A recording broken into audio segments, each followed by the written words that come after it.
Cuando pensamos en Pompeya, ¿qué nos viene a la cabeza? Seguramente el desastre, ¿no? Un volcán, una ciudad entera borrada del mapa. Pero, ¿y si miramos un poco más allá de esa tragedia? Hoy vamos a hacer justo eso. Nos vamos a colar en sus calles, justo antes de la catástrofe, para reconstruir cómo era un día normal allí. Y ojo, porque vamos a ver que, en algunas cosas, no era tan diferente a nuestro mundo. Mirad esta frase de la historiadora Mary Beard. Es brutal, porque capta perfectamente esa tragedia tan humana. Pensadlo, entre los restos de los que intentaron huir se han encontrado historias increíbles. Un médico, por ejemplo, que en medio del caos no soltó su maletín de instrumental, una familia entera aferrada a sus joyas.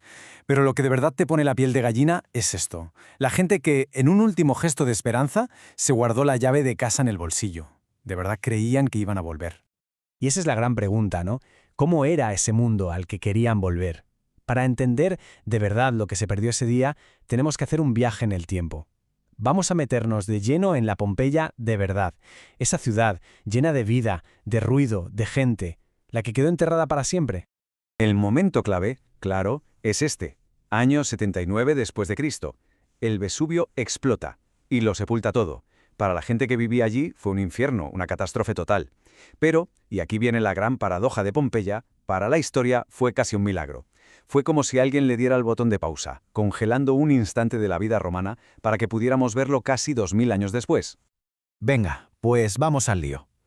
Para entender cómo era un día allí, empecemos por donde empezaría cualquiera de ellos, en casa.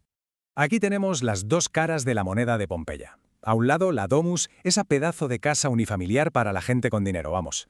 Pero, seamos sinceros, la mayoría de la gente no vivía así ni de broma, no.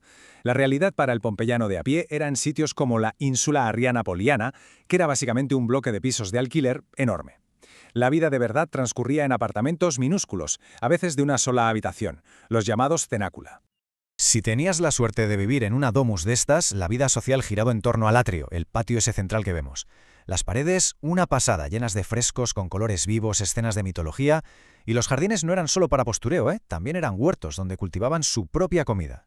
Pero a ver, que no todo era tan idílico. Hay un detalle curioso. La higiene no era su fuerte. La cocina y el baño, la letrina, muchas veces estaban pegados. Imaginaos la escena, preparando la cena al ladito de donde... Bueno, ya me entendéis. Vamos a romper un par de mitos que seguro que tenemos en la cabeza por culpa de las películas. Primero, eso de que los romanos comían siempre tumbados en divanes. A ver, no. Eso era para los ricos y en fiestas especiales. La gente normal y corriente comía sentada, como todo el mundo. Y segundo, olvidaos de la idea de la familia tipo papá, mamá y los niños. Una casa pompeyana con dinero era más bien una pequeña empresa. Vivían allí los parientes, los libertos, que eran antiguos esclavos ya libres, y, sobre todo, un montón de personas esclavizadas que eran las que hacían funcionar toda la casa. Bueno, pues ya hemos visto cómo era estar en casa. Ahora abrimos la puerta y salimos a la calle. Y preparaos, porque las calles de Pompeya no eran un remanso de paz, para nada. Eran un auténtico hervidero de gente, de ruido, de negocios, de vida en definitiva. Claro, una ciudad así necesitaba comer, y las panaderías eran el motor de todo. Esto que vemos es un horno de una de esas panaderías, y lo más alucinante es que en uno muy parecido encontraron 81 panes, carbonizados sí, pero ahí estaban, a punto de venderse justo en el instante en que todo se paró. Es que es una foto perfecta de la vida cotidiana, congelada en el tiempo.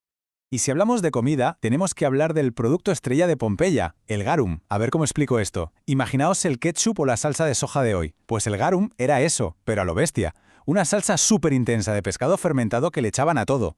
Y en Pompeya se producía a escala industrial, era un negocio enorme. Y un dato que me parece fascinante, se ha encontrado la receta de un garum kosher. O sea, que tenían un mercado tan diverso que hasta se preocupaban de atender a la comunidad judía. Increíble.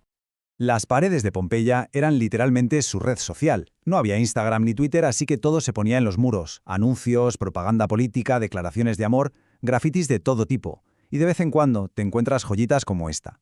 Emilio Zeller lo escribió solo a la luz de la luna. Es la firma de un rotulista, un profesional que trabajaba de noche, orgulloso de su curro. Nos recuerda que la ciudad no dormía. Y esto sí que es alucinante, porque nos parece súper moderno. Pompeya no era un caos de callejuelas. ¿Qué va? Tenían calles peatonales, calles de un solo sentido y hasta una especie de badenes para que los carros no fueran a toda pastilla. Era una ciudad pensada, con una economía que bullía, llena de bares, lavanderías, talleres, de todo. Una ciudad diseñada para funcionar. Va avanzando el día y después del trabajo y las compras, la vida de los pompeyanos se centraba en otras tres cosas: la política, la religión y, por supuesto, el espectáculo. Vamos a ver cómo se movían en estos mundos. La política allí se vivía en la calle. Literalmente. Las campañas electorales se hacían pintando las paredes. Los seguidores de un candidato a Dumbiru, que era como el alcalde, el cargo más importante, iban por ahí y pintaban eslóganes pidiendo el voto para su hombre. Imaginaos hoy las paredes llenas de «Vota fulano». Pues eso. Y toda esta vida pública tenía sus escenarios. El epicentro era el foro, claro, el centro de negocios y política. Luego estaban los teatros, para ver comedias y dramas. Las termas, las termas eran mucho más que para bañarse. Eran el club social, el gimnasio, el spa, el lugar para cotillear y cerrar tratos. Y, cómo no, la joya de la corona, el anfiteatro, la casa del espectáculo más salvaje y popular, los combates de gladiadores.